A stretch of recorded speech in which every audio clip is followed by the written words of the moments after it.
Hey up guys! So continuing my coverage of the Cannes Film Festival, today's film that I'm going to be discussing is the latest film from Canadian filmmaker David Cronenberg. It's his sci-fi thriller called Crimes of the Future. A lot of hype for this one at Cannes. I mean, it is David Cronenberg and it does feature one of the more star-studded casts in the lineup this year with Viggo Mortensen, Sedoux, and Kristen Stewart top billed. There was also a lot of buzz surrounding this film on film Twitter prior to the festival because we got a trailer for this a few weeks ago, and just from looking at the trailer, a lot of people, myself included, predicted that this is going to be one of those grotesque, graphic films at Cannes, which ends up getting booed and has like mass walkouts. But I think we built it up a little bit too much in our heads because there was no booing and barely any walkouts in the screening that I was in. And that's probably because Crimes of the Future is not as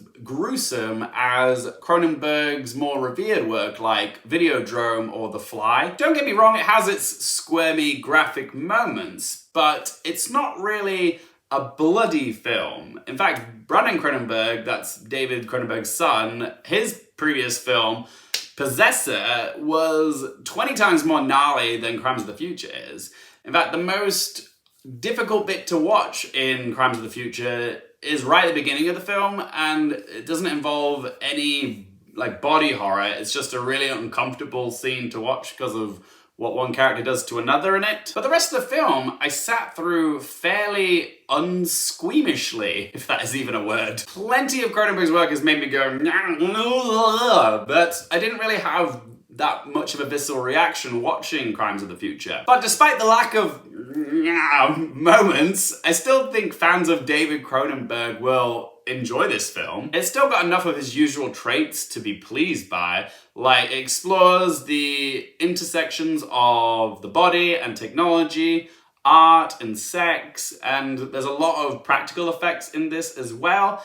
It's just the film doesn't really reach the same heights of Cronenberg's work from like the 80s. In Crimes of the Future, human bodies have evolved to a point where pain and infection are pretty much obsolete. Society gets off on performance artists who do freaky stuff to their bodies. Like there's one man whose lips and eyes are sewn shut and has all these ears stitched onto his body. Others have their faces mutilated, like for a live audience.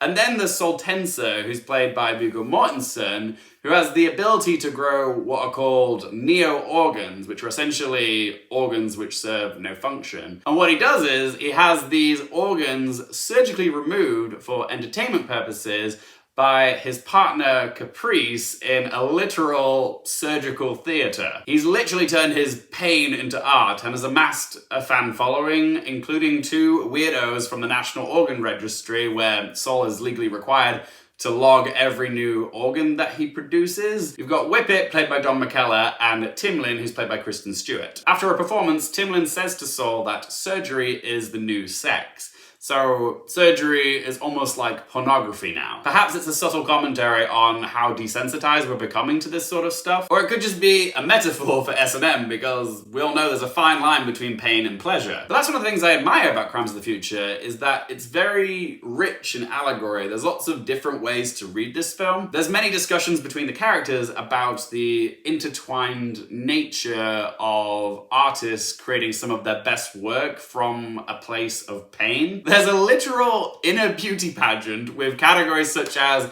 Best Original Organ and Best in Show. I mean, Mum always did say it's what's on the inside that counts. I've got to stop saying the word literal because I feel like I've said it 20 times in this review already. The story also addresses the topic of plastic and how much of it we've produced and how all of it is still on the planet and we haven't got rid of it. And the story offers an interesting solution as to how mankind might one day get rid of all the plastic that we've created and not got rid of. I won't say what it is because I don't want to spoil it for you. But it does make you think, because every single piece of plastic that's ever been made on this planet is still on the planet. It's not going anywhere. We can't destroy it. You can even view it as a commentary on plastic surgery itself and how we're putting so much silicone and crap into our bodies.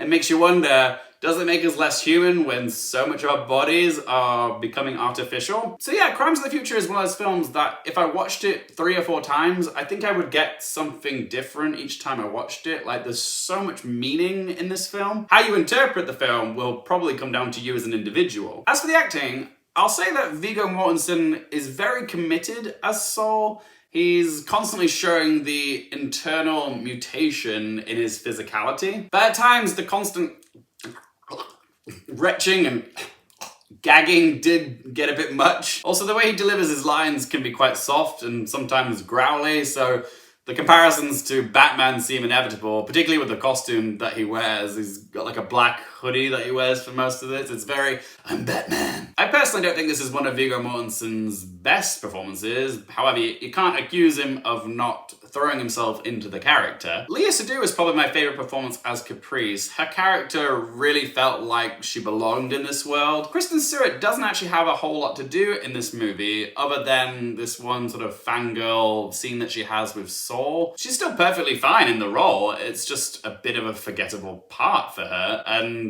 I guess I was just expecting more from her, considering that she is top billed on the poster. I will say I really appreciate the special effects. It's always fun seeing the practicality of David Cronenberg's films. You've got a bed that looks like a massive prune with tentacles and a breakfast chair with operational arms. It's just nice to see actors interact with something that's actually there rather than a green screen. Also, I can't not mention the incredible work from the makeup department, who do such a wonderful job of bringing the freakish, like, human art pieces to life. They make it look so plausible. I would even say the makeup is worthy of an Oscar nomination. I'm just not sure the Academy will go for Crimes of the Future. They haven't shown a fondness for sci-fi body horror films in a while, even though The Fly, Cronenberg's film, did win Best Makeup back in the day. But yeah, I would still like to see this film get an Oscar nomination for hair and makeup. I'm just not convinced it's going to happen. So let's ask them 3 questions.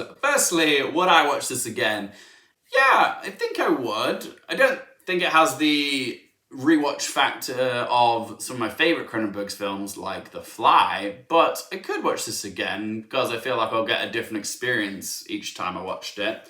Question 2, do I recommend it for you guys? Ooh, that is tough. If you're a fan of Cronenberg, I think you will enjoy it, but I don't think this is like peak Cronenberg. It's actually lacking gory stuff. I mean, it is kind of there, it's just not bloody. And some people probably will be expecting it to be more bloody and actually yearning for a bit more blood and guts. If you're not a fan of body horror, you might actually be able to stomach this one. Yep, pun very much intended, because it's not really excessively gory. It's certainly not an easy watch, but it's not like a stomach churning, gnarly viewing experience.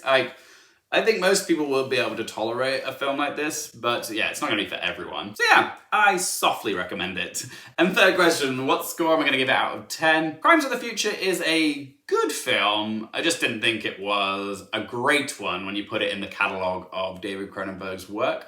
So I'm going to give Crimes of the Future a score of 6 out of 10. But as always, guys, it's just one bloke's opinion. I would love to hear your thoughts on Crimes of the Future. Are you excited for this film? Will you be watching it? Have you seen it? What did you think of it? If you did like this video, please help support the channel by hitting that thumbs up button. For more movie, TV, and Oscars related content, don't forget to click subscribe, and if you want to keep up to date with all my Cannes Film Festival coverage, be sure to follow me on Twitter, Instagram, TikTok, all those links in that video description down below.